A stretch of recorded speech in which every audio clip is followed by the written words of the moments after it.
आजचा व्हिडिओ हा वकील कसे बनावे व वकील बनल्यानंतर कोणत्या कोणत्या क्षेत्रात करिअरच्या संधी आहेत याविषयी आहे. व या विषयावर बोलण्यासाठी आज आपल्या सोबत आहेत ॲडव्होकेट ज्योती इंजे मॅडम.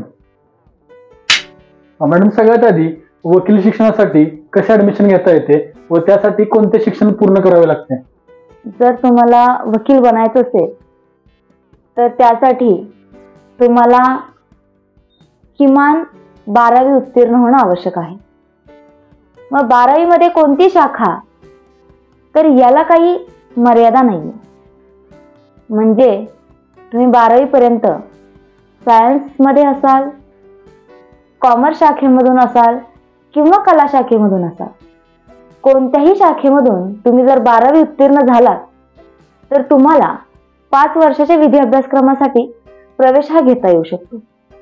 त्याचप्रमाणे जर एखादा व्यक्ती हा पदवीधर असेल, म्हणजे कोणत्याही शाखेतून पदवी प्राप्त केली असेल, तर असा व्यक्ती देखील 3 वर्षाच्या विधी अभ्यासक्रमासाठी पात्र होऊ शकतो. पण त्यासाठी महाराष्ट्र शासनाच्या ज्या सीईटी सेलनुसार जी सीईटी घेतली जाते ती सीईटी ही तुम्हाला द्यावी लागते आणि त्यानंतर त्याच्या कॅपराऊंड नुसार तुम्हाला कॉलेज हे मिळते. तर अशा पद्धतीने 12वी नंतर 5 वर्षानंतर तुम्ही वकील होऊ शकता. LLB ही पदवी उत्तीर्ण झाला असाल आणि तुम्हाला पुढे फर्दर एज्युकेशन जर घ्यायचे असेल तर त्या क्षेत्रामध्ये तुम्हाला LLM म्हणजे पदव्युत्तर शिक्षण हे घेता येते, ज्याला आपण LLM असं म्हणतो. मग त्या LLM मध्ये तुम्हाला बऱ्याच कायद्यांमधील स्पेशलायझेशन साठी तुम्हाला संधी असते. त्याचप्रमाणे तुम्ही जर पदव्युत्तर शिक्षण घेतलं असेल, म्हणजे जर तुम्ही LLB ही परीक्षा उत्तीर्ण असाल तर तुम्हाला विविध क्षेत्रांमध्ये करिअरच्या संधी या उपलब्ध होतात. जसं की अकॅडमिक्स मध्ये, म्हणजे की तुम्हाला जर ॲज अ प्रोफेसर काम करायचं असेल, त्याचप्रमाणे काही विविध क्षेत्रात लॉ ऑफिसर्स म्हणून जर तुम्हाला काम करायचं असेल तर अशासाठी LLM करणे हे आवश्यक आहे. तसेच LLM ही एक स्पेशलाइज्ड डिग्री असल्यामुळे त्यामध्ये तुम्हाला जर तुम्ही LLM हे business law, IPR, constitutional law, त्याचप्रमाणे क्रिमिनॉलॉजी आणि पिनॉलॉजी अशा विविध सब्जेक्ट्स मध्ये केल्यामुळे तुम्हाला त्या विषयामध्ये सखोल ज्ञान प्राप्त झाल्यामुळे तुमचा त्या ज्ञानाचा वापर हा नक्कीच ॲज अ रिसर्चर किंवा करिअर मध्ये कोणत्याही क्षेत्रात तुम्हाला जर पुढे जायचं असेल तर त्याचा फायदा हा नक्कीच होतो. त्यानंतर वकील बनल्यानंतर म्हणजे LLB ही पदवी प्राप्त केल्यानंतर तुम्हाला ऑल इंडिया बार एक्झामिनेशन ही परीक्षा उत्तीर्ण व्हावी लागते. तुम्हाला बार काउन्सिल ऑफ महाराष्ट्र आणि गोवा इथे सर्व कागदपत्रांची पूर्तता ही करावी लागते आणि तिथे त्या कागदपत्रांची तपासणी पडताळणी केल्यानंतर तुम्हाला बार काउन्सिलचे सनद ही मिळते. जोपर्यंत तुम्हाला ती सनद मिळत नाही तोपर्यंत तुम्ही कोणत्याही कोर्टामध्ये वकिली व्यवसाय करू शकत नाही. मॅडम, तुम्ही आता LLB नंतर वकिली व्यवसायाबद्दल बोललात, पण वकिली व्यवसाय सोडून कोणत्या क्षेत्रात अजून करिअरच्या संधी LLB नंतर आहेत? बऱ्याच क्षेत्रामध्ये करिअर जर करायचं असेल तर LLB ही बेसिक पात्रता असते. मग तुम्ही LLB पास झाल्यानंतर तुम्हाला जसं की गव्हर्नमेंट एक्झाम्स असतील, प्रायव्हेट ऑर्गनायझेशन्स असतील, फर्म्स असतील, कॉर्पोरेट सेक्टर असेल, अकॅडमिक्स असेल, त्याचप्रमाणे सेंट्रल गव्हर्नमेंट सर्व्हिसेस असतील, स्टेट गव्हर्नमेंट सर्व्हिसेस असतील, अशा विविध क्षेत्रांमध्ये करिअर हे करता येते. मॅडम, तुम्ही मगाशी बोलताना ज्युडिशरी मध्ये पण संधी उपलब्ध असतात असे म्हटलं, मग ज्युडिशरी मध्ये कोणत्या संधी उपलब्ध असतात?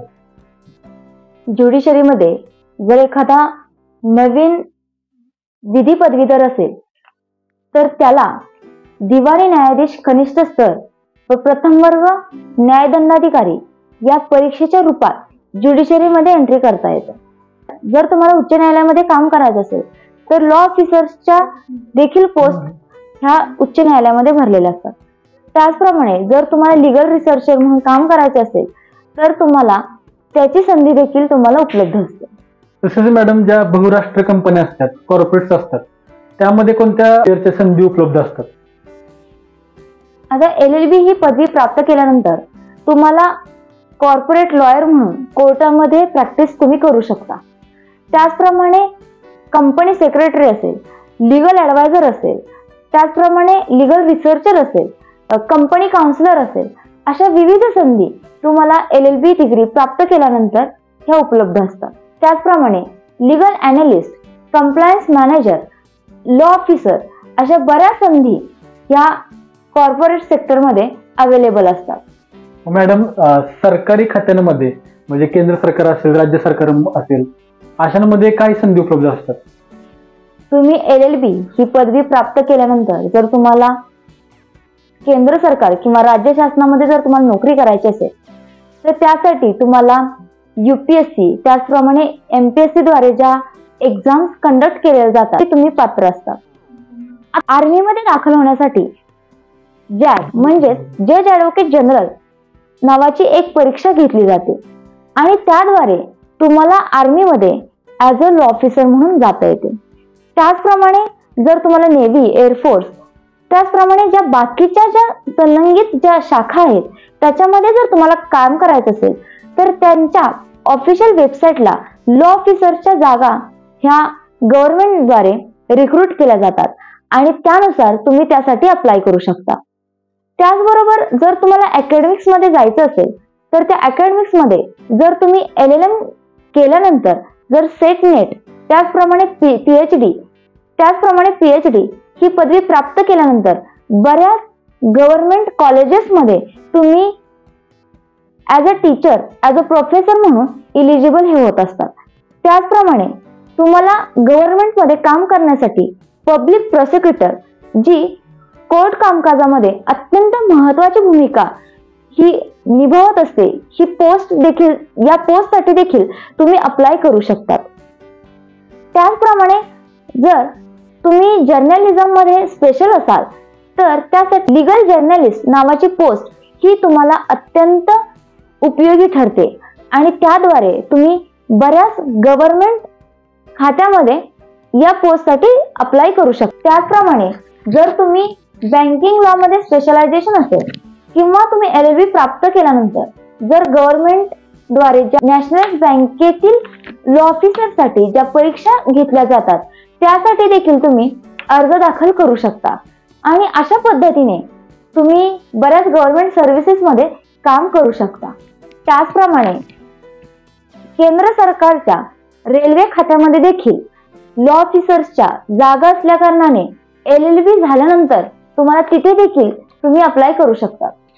त्याचप्रमाणे केंद्र सरकार असेल, राज्य सरकार असेल, त्यांच्या प्रत्येक खात्यामध्ये वकील हा खूप अत्यंत महत्वाची भूमिका पार पाडत असतो आणि त्याच्यामुळे विधी व न्याय विभाग असेल किंवा समाज कल्याण विभाग असेल किंवा कोणताही गव्हर्नमेंटचं खातं असेल तर त्याच्यामध्ये देखील तुम्ही ॲज अ लॉ ऑफिसर म्हणून अर्ज दाखल करू शकता आणि काही जागा या कॉन्ट्रॅक्च्युअल स्वरूपात देखील भरल्या जातात. त्याच्यामुळे LLB प्राप्त केल्यानंतर तुम्हाला या सर्व करिअरच्या संधी ह्या उपलब्ध होतात. गव्हर्नमेंटच्या व्यतिरिक्त अजून कोणत्या क्षेत्रामध्ये LLB झालेल्या विद्यार्थ्यांसाठी संधी आहेत? आपण बऱ्याच संधी डिस्कस केल्यात, पण त्याच्यामध्ये जर तुम्ही पाहिलं तर प्रायव्हेट ऑर्गनायझेशन्स असतात, प्रायव्हेट फर्म्स असतात, प्रायव्हेट कंपनीज असतात, त्याचप्रमाणे स्मॉल स्केल इंडस्ट्रीज असतात, LPO असतात, लिगल प्रोसेस आउटसोर्सिंग ज्याला आपण म्हणतो, त्याचप्रमाणे इंडस्ट्रियल लॉसाठी, IPR साठी, इंटेलेक्च्युअल प्रॉपर्टी राईट्स ज्याला आपण म्हणतो. तर अशा विविध क्षेत्रात त्याचप्रमाणे NGO मध्ये देखील तुम्हाला बऱ्याच संधी ह्या उपलब्ध असतात. धन्यवाद मॅडम, आपण आमच्या प्रेक्षकांना LLB झाल्यानंतर करिअरच्या काय संधी आहेत याची सखोल माहिती दिली. मित्रांनो, हा व्हिडिओ आपल्याला कसा वाटला हे आमच्या कमेंट बॉक्समध्ये नक्की कळवा आणि आमच्या चॅनलला सबस्क्राईब केलं नसेल तर सबस्क्राईब करा. धन्यवाद.